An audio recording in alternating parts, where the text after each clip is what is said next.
My name is Maya, and at 32, I thought I understood the shape of my life. I believed it was steady, predictable, wrapped in the quiet routine of family. I had a husband named Daniel, gentle and warm, and our 6-year-old daughter Lily, whose laughter could brighten even the dullest morning. For 9 years, Daniel and I had built a world together, one made of weekend breakfasts, bedtime stories, shared bills, and small dreams we whispered about when the lights were off. I believed in him completely. Maybe too completely. It was a calm weekend when everything shifted.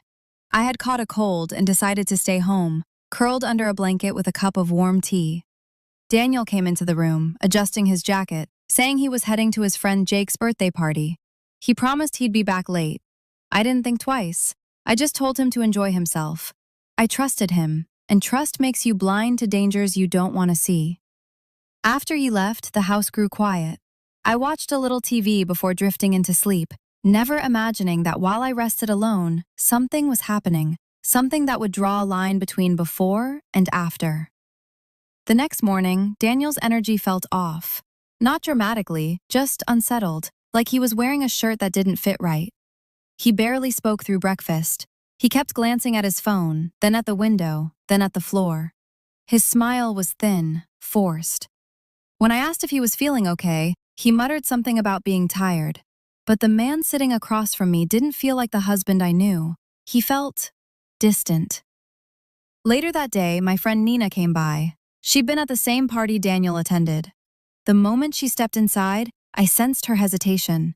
She held her bag tightly against her side and avoided my eyes. "Maya," she began, her voice shaky. "I don't know if I should say this." My pulse quickened. "Tell me." She swallowed hard. "I saw Daniel at the party. He wasn't alone. He was with Clara." Clara, his ex-girlfriend. A coldness wrapped itself around my spine. "They were dancing," Nina whispered. "Very close, and I saw them kiss." For a moment, everything went silent. My heart didn't beat. My lungs didn't move. I felt like I was standing inside my body, watching myself fall apart from far away. "Are you sure?" I managed to say. She nodded, pain written across her face. She wasn't gossiping. She wasn't exaggerating. She was telling me something she wished she could unsee. When Daniel came home that night, I didn't hide behind walls. I didn't act like nothing happened. I stood near the door, waiting. He walked in, set down his keys, and froze when he saw my expression. "Was Clara at the party?" I asked. His face changed instantly, guilt tightening every feature. "Yes," he said quietly. "Did you kiss her?"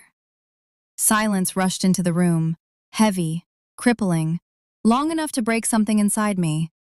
"Maya," he began, voice unsteady. "I was drunk. She got close. I didn't think clearly." I interrupted, shaking. "It just happened?" He stepped forward, hands trembling. "It was a mistake. One moment. I love you. I love Lily. Don't let this destroy us." But something in me had already cracked. I picked up his bag and walked to the door. My hand was firm on the handle despite the storm inside my chest. "Leave," I said. "You chose your moment. Now I choose this." He didn't argue. He didn't try to force another explanation. He simply looked broken and walked out. Lily was at my parents' house that weekend, and I was grateful she didn't see the collapse of our home. For the next few days, Daniel called repeatedly. He sent long messages filled with apologies and explanations. But I didn't answer. I felt too overwhelmed, too betrayed. Every time his name appeared on my screen, I felt a sharp ache. I still loved him, and that made everything worse. Then his mother called. Her voice was soft, almost rehearsed. "Maya, don't be upset," she said. "Men make mistakes. My husband had a girlfriend once, but I stayed, and now everything is fine." I closed my eyes, trying to stay calm. "I don't want to live with someone who kisses another woman," I replied. "What about Lily?" she asked. "She needs her father." "She can still have her father," I said, "but I don't want him as my husband." People called me strict, dramatic, too emotional, but they didn't understand what it felt like to have trust ripped out of your chest. They didn't hear the silence after betrayal. They didn't have to sleep in the bed where the lie happened. I wasn't going to share my life with a man who could betray me so easily. I wasn't going to pretend nothing happened. So it became just me and Lily in the house.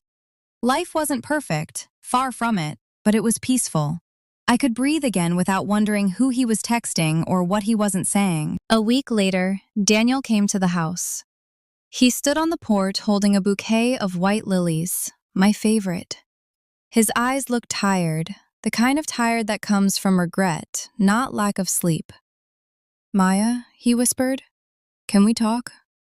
I opened the door just enough to see him clearly. "I made a terrible mistake," he said.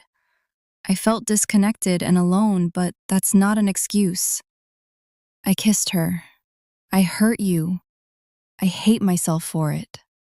"You didn't just kiss her," I said. "You broke our trust." He nodded slowly. "I know. I wasn't drunk. I wasn't confused. I was selfish." When he looked at me again, his voice cracked. "I miss Lily. I miss you. I miss the life we had." "You'll still see Lily," I said, "but I'm not living as the wife of someone who betrayed me." He placed the flowers on the porch, his hands shaking, and walked away. For the first time, I closed the door without crying. The weeks that followed moved slowly, like time itself was unsure of what direction to take. I tried to settle into a new routine, just me and Lily. Mornings were quieter, nights felt longer, and sometimes the silence inside the house felt heavier than the betrayal itself. Every now and then, I caught myself remembering the good parts of Daniel, the way he held Lily when she cried, the way he always made me tea when I wasn't feeling well, the way he looked at me on our wedding day as if I were the only person in the world. Those memories hurt the most because they reminded me of what we had and what we lost. Daniel didn't stop reaching out, but he didn't overwhelm me either. His messages grew shorter, softer. "I hope you're okay. Tell Lily I love her. I'm here if you ever want to talk." He came every weekend to pick Lily up, never missing a single visit. And every time he saw her, she ran into his arms like nothing in the world could ever break her happiness. Watching them together stirred something uncomfortable inside me, pain mixed with love, anger mixed with longing. He was still a good father. That part of him hadn't changed.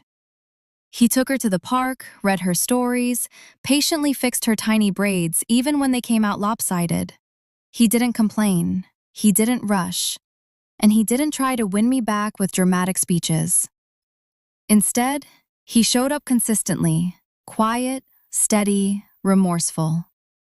One Saturday afternoon, after dropping Lily off, he lingered near the porch.